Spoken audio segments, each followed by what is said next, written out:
नमस्कार दोस्तों, स्वागत है आपका इस बहुत ही विशेष यात्रा में। आज हम जिस विषय पे बात करने जा रहे हैं वो कोई किताब नहीं है, वो कोई धर्म नहीं है, वह कोई दर्शन शास्त्र नहीं है, वो एक अनुभव है, वो एक विधि है।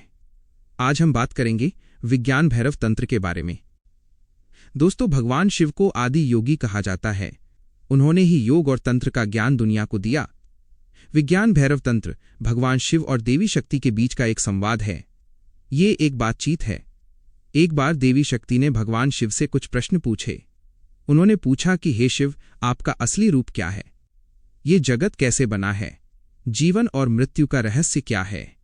आमतौर पर जब कोई ऐसे सवाल पूछता है तो उसे जवाब में लंबा चौड़ा ज्ञान दिया जाता है, लेकिन भगवान शिव ने ऐसा नहीं किया। उन्होंने देवी के सवालों का जवाब शब्दों में नहीं दिया, बल्कि उन्होंने देवी को विधियां बताईं। उन्होंने कहा कि मैं तुम्हें ज्ञान नहीं दूंगा, मैं तुम्हें अनुभव दूंगा। तुम खुद करके देखो और जान लो। यही विज्ञान भैरव तंत्र की खूबसूरती है। इसमें 112 विधियां बताई गई हैं, 112 तरीके जिनसे कोई भी इंसान उस परम चेतना या परमात्मा को पा सकता है। इसमें कोई नियम नहीं है कि आपको मंदिर जाना है या उपवास रखना है। ये विधियां आपकी सांसों से जुड़ी हैं, आपके चलने से जुड़ी हैं, आपके खाने पीने और सोने से जुड़ी हैं। अगले 50 मिनट में हम इन 112 विधियों के निचोड़ को समझेंगे और जानेंगे कि कैसे हम अपनी रोजमर्रा की जिंदगी में इनका इस्तेमाल करके शांति और आनंद पा सकते हैं। तो चलिए इस अद्भुत यात्रा की शुरुआत करते हैं। भाग 2, सांसों का रहस्य। दोस्तों, विज्ञान भैरव तंत्र की शुरुआत सांसों से होती है। शिव कहते हैं कि सांस ही वो पुल है जो हमारे शरीर को हमारी आत्मा से जोड़ता है।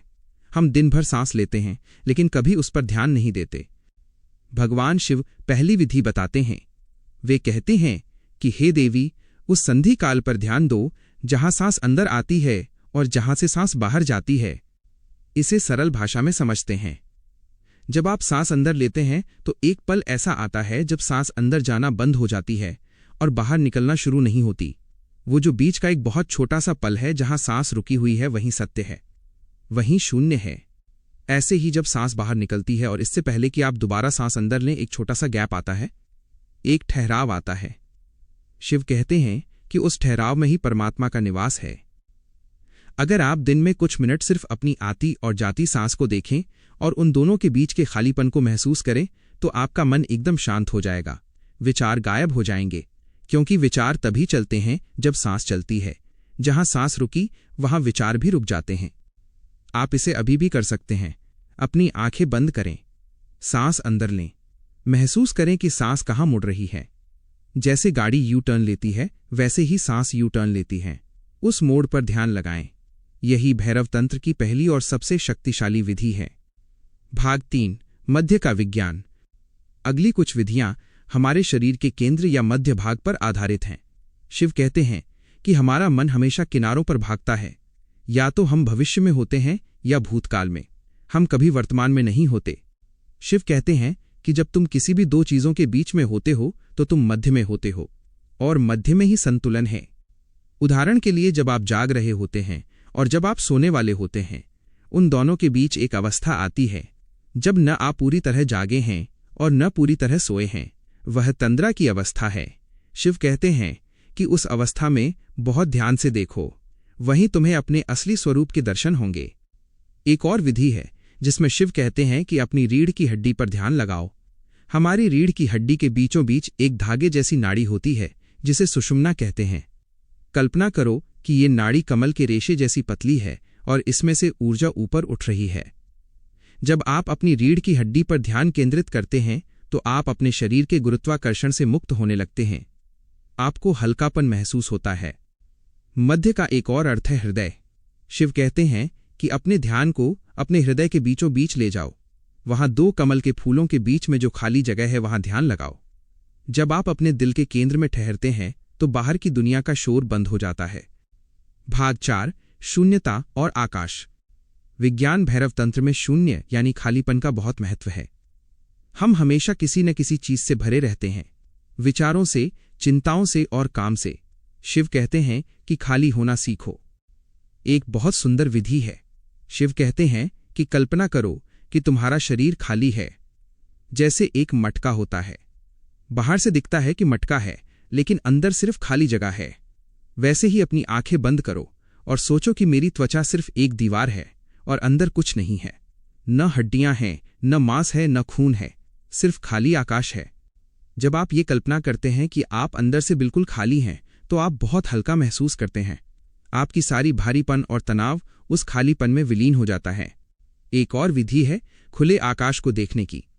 शिव कहते हैं कि जब आसमान साफ हो तो अपनी आंखें खोलकर बिना पलक झपकाए उस नीले आकाश को देखो। तब तक देखो जब तक तुम्हारी नजर उस अनंत आकाश में खो न जाए। जब हम सीमा रहित आकाश को देखते हैं तो हमारा मन भी सीमा रहित हो जाता है। मन भी आकाश जैसा विशाल हो जाता है। हमारे छोटे छोटे झगड़े और परेशानियां उस विशालता में बहुत छोटी लगने लगती हैं। यही शून्यता का जादू है। जब आप शून्य हो जाते हैं तभी परमात्मा आप में प्रवेश कर सकता है। भरे हुए प्याले में और चाय नहीं डाली जा सकती, उसे पहले खाली करना पड़ता है। भाग 5 इंद्रियों का प्रयोग। अक्सर लोग सोचते हैं कि ध्यान करने के लिए आंखें बंद करनी पड़ती हैं और कान बंद करने पड़ते हैं, लेकिन विज्ञान भैरव तंत्र कहता है कि अपनी इंद्रियों का पूरा इस्तेमाल करो। शिव कहते हैं कि जब तुम कोई सुंदर संगीत सुन रहे हो तो उस संगीत में पूरी तरह डूब जाओ। इतना डूब जाओ कि तुम रहो ही नहीं, सिर्फ संगीत रह जाए। जब हम किसी चीज को पूरी एकाग्रता से सुनते हैं तो हमारा मन सोचना बंद कर देता है। एक विधि है जिसमें शिव कहते हैं कि अपने कानों को हाथों से बंद कर लो और अंदर जो आवाजें आ रही हैं उन्हें सुनो, जैसे कीड़ों की आवाज या भयंकर सन्नाटे की आवाज। उस अंदरूनी आवाज में डूब जाने से भी समाधि लग जाती है। देखने की विधि भी है। शिव कहते हैं कि किसी भी एक चीज को देखो, चाहे वह एक पत्थर हो, एक फूल हो या दीवार हो। उसे इतना देखो कि उसका नाम और रूप गायब हो जाए, सिर्फ उसका होना रह जाए। जब हम किसी चीज को बिना किसी विचार के देखते हैं तो हम उस चीज के साथ एक हो जाते हैं। स्वाद और गंध भी ध्यान बन सकते हैं। जब आप खाना खाएं तो उस खाने के स्वाद में पूरी तरह खो जाएं। भविष्य की चिंता न करें, बस उस एक निवाले का स्वाद लें। वही स्वाद आपको ब्रह्म का अनुभव करा सकता है। भाग 6 रोजमर्रा का जीवन और ध्यान। विज्ञान भैरव तंत्र की सबसे बड़ी खूबी यह है कि यह सन्यासी बनने के लिए नहीं कहता। ये कहता है कि गृहस्थ जीवन में भी ध्यान संभव है। शिव एक बहुत ही अनोखी विधि बताते हैं। वे कहते हैं कि जब तुम्हें छींक आए तो उस पल में जागरूक हो जाओ। जब हमें छींक आती है तो एक पल के लिए हमारा पूरा शरीर रुक जाता है, आंखें बंद हो जाती हैं और विचार शून्य हो जाते हैं। उस एक पल में अगर आप होश में रहें तो आपको अपनी आत्मा की झलक मिल सकती है। ऐसे ही जब आपको बहुत जोर से गुस्सा आए तो उस गुस्से को दबाएं नहीं और न ही किसी पर निकालें। बस आंखें बंद करें और देखें कि यह गुस्सा कहां से आ रहा है, यह ऊर्जा कहां उठ रही है। गुस्से की उस प्रचंड ऊर्जा को अगर आप सिर्फ देख लें तो वो ऊर्जा शांति में बदल जाती है। गुस्सा एक शक्ति है, उसे बर्बाद मत करो, उसका रूपांतरण करो। शिव कहते हैं कि जब तुम किसी से मिलो, जब तुम खुश हो, जब तुम दौड़ रहे हो, हर क्रिया में ध्यान हो सकता है। जब तुम चल रहे हो तो सिर्फ चलो। पैर कैसे जमीन पर पड़ रहा है उसे महसूस करो।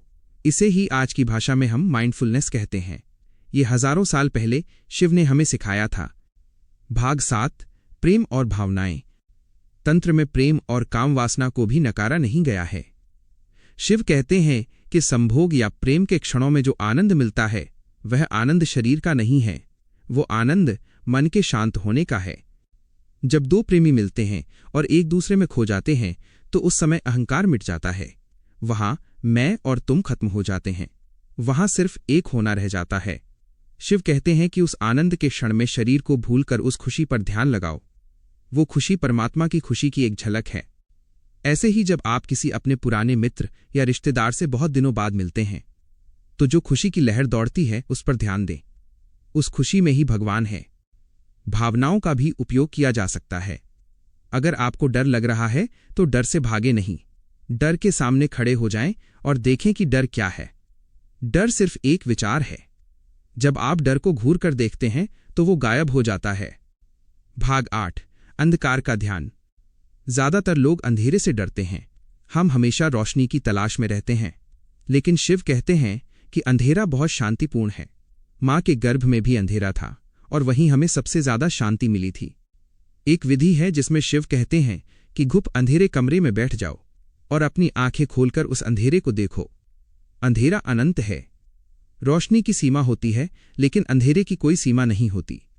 जब आप अंधेरे में विलीन हो जाते हैं तो आपका अहंकार भी पिघल जाता है। आप कल्पना कर सकते हैं कि ये अंधेरा बाहर नहीं है, बल्कि आपके अंदर भरा हुआ है। आप खुद अंधेरे के बने हुए हैं। ये ध्यान बहुत गहरा विश्राम देता है। जिन लोगों को नींद न आने की बीमारी है, उनके लिए यह विधि रामबाण है। भाग 9, ध्वनि और मंत्र। मंत्रों का विज्ञान भैरव तंत्र में अलग तरह से प्रयोग बताया गया है। शिव कहते हैं कि मंत्र को रटो मत, मंत्र की ध्वनि को महसूस करो। जैसे ओम का उच्चारण। जब आप ओम बोलते हैं तो वो ध्वनि कहाँ से शुरू हो रही है और कहाँ खत्म हो रही है, उस पर ध्यान दें। जब ओम की आवाज खत्म हो जाती है, उसके बाद जो सन्नाटा बचता है, उस सन्नाटे पर ध्यान दें। असली मंत्र वो सन्नाटा ही है। शब्द तो बस उस सन्नाटे तक पहुंचने का जरिया है। एक विधि है जिसमें कानों में उंगली डालकर अपने अंदर की धड़कन या नाद को सुनना होता है। हमारे अंदर 24 घंटे एक संगीत बज रहा है, जिसे अनहद नाद कहते हैं। जब हम बाहर के शोर को बंद करते हैं, तभी हम उस अंदर के संगीत को सुन पाते हैं। भाग 10, धारणा और विश्वास। विज्ञान भैरव तंत्र में कल्पना और विश्वास का बहुत बड़ा स्थान है। शिव कहते हैं कि जैसा तुम दृढ़ता से मान लोगे, तुम वैसे ही हो जाओगे।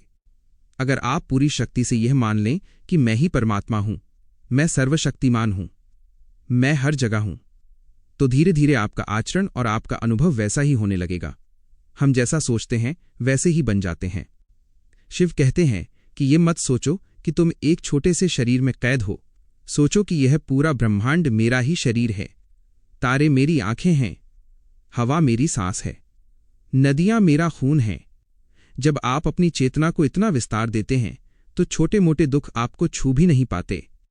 भाग 11, दर्द और पीड़ा का रूपांतरण। जीवन में दर्द और दुख तो आएगा ही। शिव कहते हैं कि दर्द से भागो मत, दर्द का भी उपयोग करो। एक बहुत ही क्रांतिकारी विधि है। शिव कहते हैं कि जब तुम्हारे शरीर में कहीं दर्द हो तो उस दर्द पर ध्यान केंद्रित करो। दवाई खाने से पहले थोड़ी देर आंखें बंद करके उस दर्द को देखो। दर्द एक बिंदु की तरह होता है। जब आप पूरे ध्यान से उस दर्द के केंद्र में जाते हैं तो अचानक आप पाएंगे कि दर्द तो शरीर में हो रहा है, मैं तो दर्द से अलग हूं, मैं तो सिर्फ देखने वाला हूं। जैसे ही ये साक्षी भाव आता है, दर्द का अनुभव बदल जाता है, पीड़ा कम हो जाती है। दर्द हमें शरीर से अलग होना सिखाता है। भाग 12, अंतिम संदेश और सारांश। तो दोस्तों, ये थीं विज्ञान भैरव तंत्र की कुछ प्रमुख विधियां। 112 विधियों में से आप किसी भी एक विधि को चुन सकते हैं। आपको सभी 112 विधियां करने की जरूरत नहीं है। ये एक बुफे की तरह है। जैसे शादी में बहुत सारे व्यंजन होते हैं, लेकिन आप वही खाते हैं जो आपको पसंद है। वैसे ही इन विधियों में से जो विधि आपको सबसे ज्यादा आकर्षित करे, जो आपके स्वभाव के अनुकूल हो, उसे चुन लें। हो सकता है आपको सांसों वाली विधि अच्छी लगे, या आकाश वाली विधि, या फिर संगीत वाली विधि। किसी एक को पकड़ लें और उसे 3 महीने तक लगातार करें। याद रखें, तंत्र का अर्थ है विस्तार, अपनी चेतना का विस्तार, अपने छोटे से मैं से बाहर निकलकर उस विराट अस्तित्व में मिल जाना।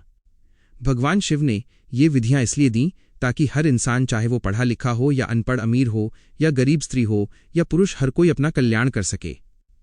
विज्ञान भैरव तंत्र हमें सिखाता है कि जीवन का हर पल एक उत्सव है, हर सांस एक वरदान है, हर अनुभव, चाहे वो सुख हो या दुख, हमें परमात्मा के करीब ले जा सकता है। बस हमें होश में रहने की जरूरत है, हमें जागरूक रहने की जरूरत है। तो दोस्तों, आज से ही शुरुआत करें। अभी से अपनी सांसों को देखें, आकाश को देखें, अपने भोजन का स्वाद लें, जीवन को जिएं, उसे सिर्फ काटे नहीं। मुझे उम्मीद है कि विज्ञान भैरव तंत्र का यह सार आपके जीवन में नई रोशनी लेकर आएगा। आप इस वीडियो को बार बार देखें और एक विधि चुनें। अगर आपके मन में कोई सवाल हो तो कमेंट में जरूर लिखें। हम फिर मिलेंगे एक नई यात्रा पर। तब तक के लिए शांत रहें और आनंद में रहें। धन्यवाद।